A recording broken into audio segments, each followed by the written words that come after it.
Приветствую, дорогие подписчики. С начала специальной военной операции, ввиду вовлеченности главы республики Рамзана Амановича Кадырова и всех жителей Чеченской Республики в успешное достижение поставленных задач и целей в зоне СВО, мы с удовольствием наблюдаем, как кардинально поменялось мнение россиян о жителях Чеченской Республики, о чеченцах.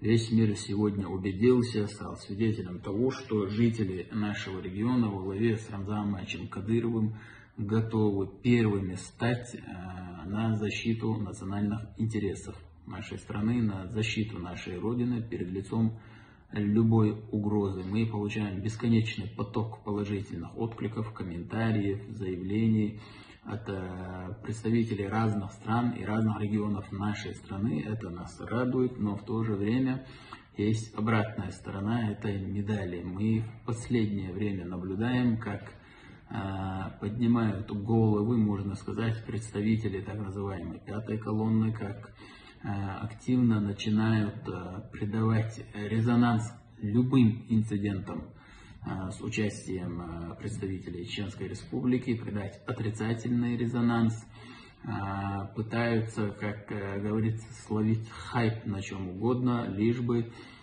там звучала наша национальность или фамилия Кадыров. Появляются различные блогеры, которые за всю свою жизнь не ударили пальцем об палец для защиты национальных интересов Родины.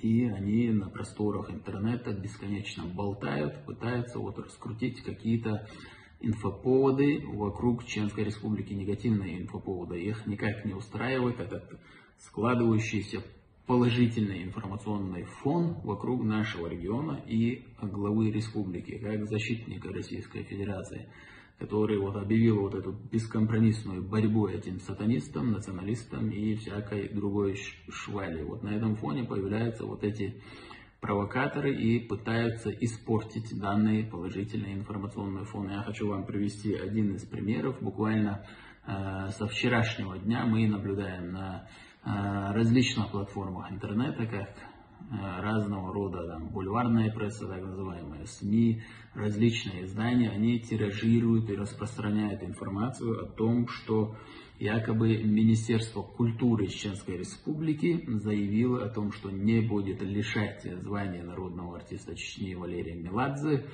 о том, что мы одобряем его позицию относительно СВО, о том, что якобы Министерство культуры Чеченской Республики заявило, что каждый человек имеет право выступить против СВО, и так далее. Тиражируется и трактуется по-разному, распространяется данная дезинформация. Мы официально заявляем, что не Министерство культуры в лице Айшат Рамзановны, я с ней лично разговаривал, не руководители других ведомств региона никаких подобных заявлений не делало относительно Валерия Меладзе или других артистов Российской Федерации. Это все дезинформация, она распространена недобросовестным изданием. Мы знаем, каким изданием, которое занялось этим журналистским шулерством, можно сказать, в исковерканном виде выдали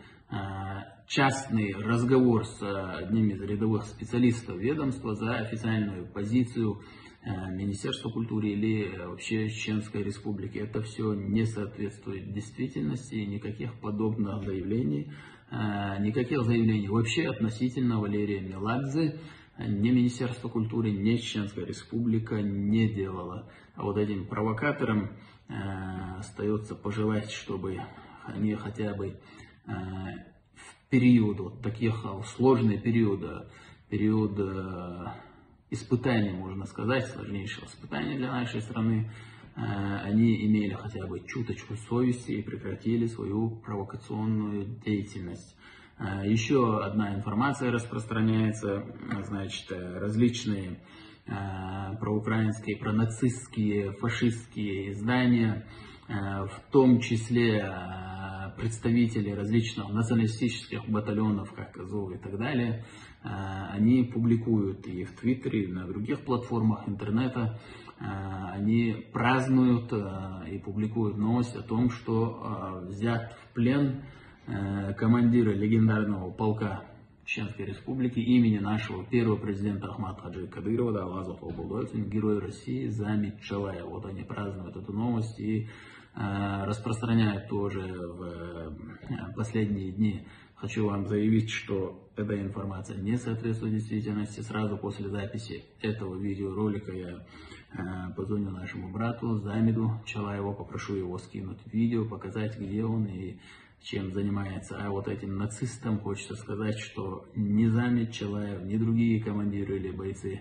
наших подразделений, они вам не по зубам, вам, наверное, в каком-то своем сне приснилось, такой бред вам приснился, но к вашему сожалению этому не суждено никогда сбыться, потому что ни Замид, ни другие наши братья, это не те воины, которые могут попасть в плен вот к таким сатанистам, нацистам и другой швали, как вы. Ахмад Сила, Аллаху Акбар.